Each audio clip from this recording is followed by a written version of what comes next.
नमस्कार दोस्तों, स्वागत है मेरे YouTube चैनल में।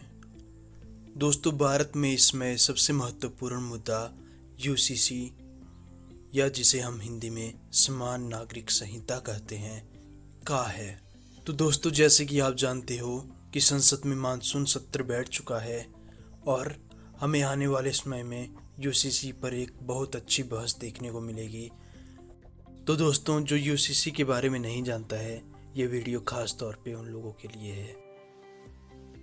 यूसीसी, जिसे समान नागरिक संहिता कहा गया है, इसका उल्लेख भारतीय संविधान के आर्टिकल नंबर 44 में किया गया है, जो कि राज्य के नीति निर्देशक तत्वों का अंग है। दोस्तों, आर्टिकल 44 में कहा गया है कि राज्य भारत के समस्त राज्य क्षेत्र में नागरिकों के लिए एक समान सिविल संहिता प्राप्त कराने का प्रयास करेगा। इसका अर्थ यह है कि देश के प्रत्येक प्राणी पर एक जैसा कानून होगा। जैसे कि आज के समय में देखा जाता है कि मैरिज के लिए भी हिंदू और मुस्लिम के अलग अलग एक्ट हैं और एक स्पेशल मैरिज एक्ट है। इन सब को ओवरटेक यूसीसी करेगा। दोस्तों, मैं आपको बता देना चाहता हूँ कि चूंकि यह आर्टिकल डीपीएसपी, जिसे कि राज्य के नीति निर्देशक तत्व कहा जाता है, इसमें है और निर्देशक तत्वों का ऐसी विशेषता रहती है कि यह कानूनी रूप से परिवर्तनीय नहीं होते हैं, लेकिन नीति निर्माण में राज्य का मार्गदर्शन करते हैं और साथ में ही संसद में विधेयक पेश करने के बाद इसे संपूर्ण देश पर लागू किया जा सकता है। मैं आप लोगों को बता देना चाहता हूँ कि भारत में गोवा ही एकमात्र ऐसा राज्य है जहां समान नागरिक संहिता लागू है। पुर्तगाली शासन से स्वतंत्रता के बाद गोवा ने अपने सामान्य पारिवारिक कानून को बनाए रखा, जिसे कि गोवा नागरिक संहिता या फिर गोवा सिविल कोड के रूप में जाना जाता है।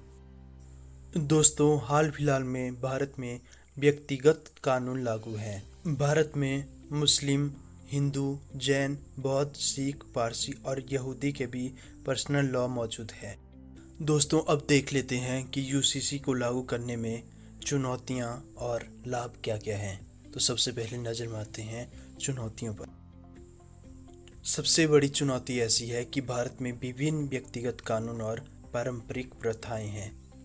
प्रत्येक समुदाय के अपने व्यक्तिगत कानून और रीति रिवाज है जो उसे नागरिक मामलों को नियंत्रित करते हैं। ये कानून और प्रथाएं विभिन्न क्षेत्रों, संप्रदायों और समूहों में व्यापक रूप से भिन्न भिन्न हैं। ऐसी विविधता के बीच एक समान आधार और एक रूपता पास करना अत्यंत कठिन एवं जटिल कार्य है।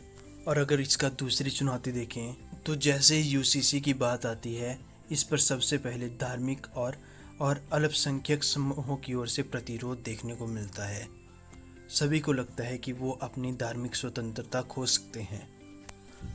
इसका तीसरा कारण है कि राजनीतिक इच्छा शक्ति और सर्वसम्मति का अभाव। अब ऐसा होता है कि कोई पार्टी है वो इसका सपोर्ट करती है और दूसरी पार्टी है वो इसका सपोर्ट नहीं करती है। अब आइए एक एक करके इसके लाभ देख लेते हैं। राष्ट्रीय एकता और धर्मनिरपेक्षता। दोस्तों, जब एक कानून सभी के लिए होगा तो स्वाभाविक रूप से राष्ट्रीय एकता देखने को मिलेगी। ना ही किसी का विवाह के लिए अलग अलग कानून होगा और धर्मनिरपेक्षता भी देखने को मिलेगी। समान नागरिक संहिता विभिन्न पर्सनल लॉ के अंतर्गत महिलाओं के साथ होने वाले भेदभाव और उत्पीड़न को दूर करके लैंगिक न्याय एवं समानता सुनिश्चित करेगी। यह विवाह, तलाक, उत्तराधिकार, गोद लेने, भरण पोषण आदि मामलों में महिलाओं को समान अधिकार और दर्जा प्राप्त करेगी। इससे कानून भी सरल देखने को मिलेगा। दोस्तों, इससे पुरानी और प्रतिगामी प्रथाओं का आधुनिकीकरण और सुधार होगा। जितनी भी ऐसी प्रथाएं चलती आ रही है जिससे कि किसी वर्ग के खिलाफ या किसी लिंग के खिलाफ भेदभाव होता है, उसमें सुधार इससे होगा।